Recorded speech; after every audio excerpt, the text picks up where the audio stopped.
Detalye sa pagkakaalis ni Francine Diaz sa free concert ni Marcos. Mainit na sentro ng usapan ngayon ng mga netizens ang biglaang pagkawala ng aktres na si Francine Diaz sa lineup ng Marcos 107 free concert.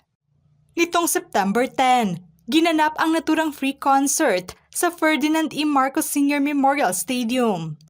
Ang naturang event ay para na sa selebrasyon ng kaarawan ng dating Pangulong Ferdinand E. Marcos Sr. Bago pa man nawala sa listahan ang aktres, ay una na nga itong inanunsyo sa publiko. Nakabilang sa hanay ng mga performers ang aktres, kung saan makikita nga sa poster ang mukha nito. Kasama nga nito ang iba pang mga singers at artista tulad na lamang nina Angeline Quinto, Pops Fernandez, Martin Rivera, Nina, Joseph Marco, Kelvin Miranda, Darrell Ong at Rocksteady. Ikinabigla naman ng mga fans ng aktres ang biglaang pagkawala nito sa hanay ng mga performers. At bagong poster na nga ang inilabas at ibinahagi ni Congressman Sandro Marcos. Mababasa sa caption ng kongresista, "Join us for a night of music and fun at our free concert. All are welcome. Come enjoy the show." Bago pa mangyari ang concert, ay ibinahagi na nga ito ni Congressman Sandro sa kanyang Instagram account. Agad naman ito nakita ng mga netizens at dito na nagsimulang umulan ng batikos at puna ang naturang free concert. Nakatanggap nga ng negatibong reaksyon ang aktres galing na sa publiko matapos na malaman nilang kabilang ito sa mga artistang performers ng Marcos Free Concert. Bumuhos na ang puna at hindi magandang reaksyon ng karamihan matapos makita nila ang posted poster ni Congressman Sandro. Kaya naman agad niya itong binura at ni-re-upload, ngunit hindi na nga nakita pa ang mukha ni Francine Diaz sa bagong uploaded poster ng kongresista. Narito naman ang reaksyon at komento ng mga netizens sa pagkawala sa lineup ng aktres. Anila, "Bakit nawala si Francine? Baka natauhan. Playing safe ata siya. Baka nag-back out." Hindi naman tiyak kung ano ang tunay na rason ng pagkawala ng aktres sa lineup ng Marcos Free Concert. Ngunit espekulasyon ng iba na baka umatras ito. Punto ng ibang netizens na baka natauhan umano ang aktres at nahiya na napabilang ito sa mga lineup ng performers ng pamilyang Marcos. Sa pagkakaalam kasi ng mga fans nito ay sa kabilang political party ang sinusuportahan ng aktres na siyang kalaban ng mga Marcos. Nakita naman nila ang pagsuporta noon ng aktres bilang isang kakamping kung saan nakasuporta nga ito sa ibang partido. Kaya naman ikinabigla ng iba nang makita nila ang mukha ng aktres sa naunang poster na kabilang pala ito sa performer ng Marcos Free Concert. Dinumog naman ang pag-awat na komento ng mga netizens ang latest na update ng aktres sa kanyang Instagram account. At anila na mag-back out nga ito sa naturang concert.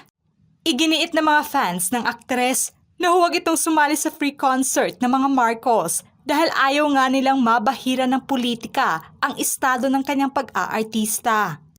Bukod kasi sa maraming negatibong puna ang mga taong bayan sa administrasyon ng Marcos ngayon sa gobyerno, ay hindi nga nila maiiwasan na mukhang nagkaroon nga ng bahid ng politika ang pagiging parte ng aktres sa lineup. Bukod pa kay Francine, ay ikinadismaya pa ng ilan sa mga netizens ang pagiging parte ng iba pang mga artista na kabilang sa mga performers ng free concert. Marami nga ang hindi gusto na mag-perform ang mga ito para na sa pamilyang Marcos.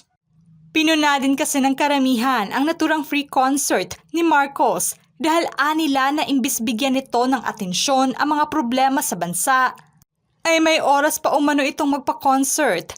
Ilan sa komento nilang ito umano ang free concert na hindi nila pupuntahan. Sa kabilang banda naman, ay inawat ng ibang netizens ang negatibong puna ng iba sa free concert at sa pagiging partisana ni Francine Diaz sa lineup. Hindi naman daw big deal kung may ganitong free concert. Dahil bukod sa libre, ay nakapagbibigay din ito ng aliw at saya sa mga tao at wala namang kinalaman ang aktres Kung kabilang siya sa nais na kunin at makitang mag-perform ng mga tao, lalo pa at marami itong mga taga-suporta. Matatandaan namang ilang beses na ring nag-perform sa iba't ibang lugar ang aktres, kung saan naiimbitahan nga ito sa mga piyesta at mga pagdiriwang. Sadyang nabatikos lamang siya ngayon dahil na nga sa napabilang ito sa mainit na estado ng pamilyang Marcos ngayon sa politika. May payo pa nga ang mga taga-suporta sa kanya na mag-ingat umano ito sa mga racket at trabahong tinatanggap niya. Tulad na lamang nito dahil magiging espekulasyon nga kaagad para na sa karamihan na baka may ugnayan na ito sa mga Marcos. Nagpasalamat naman ang mga taga-suporta ng aktres na hindi na ito kabilang sa mga performers, ngunit hindi pa malinaw kung nag-back out ba ito ng kusa. Matapos mabash o kaya naman may importanteng trabaho lamang na kailangang unahin. Nalungkot nga ang mga fans ng aktres ngayon dahil nakatutok nga sa kanya ang batikos ng ibang tao.